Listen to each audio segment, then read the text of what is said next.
Hey guys, welcome back to my YouTube channel. In my channel, you'll get to know about stuff.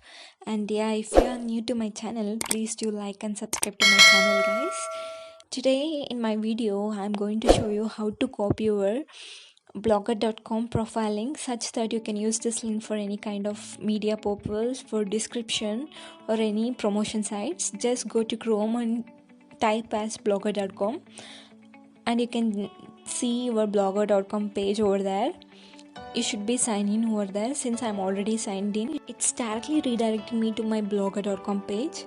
Just click on post, then you will get your written post over there, and you can observe there at the top you can find some kind of link over there. That is your blogger.com profile link, friends. Just copy that, and for my trial purpose I'll go to my Chrome and I'll paste it again to see that whether it's my page or not. Yeah, after pasting also it is my page. By this you can use your blogger.com link and you can use in any media purpose. Hope you like this video. Please do like and subscribe, and thank you.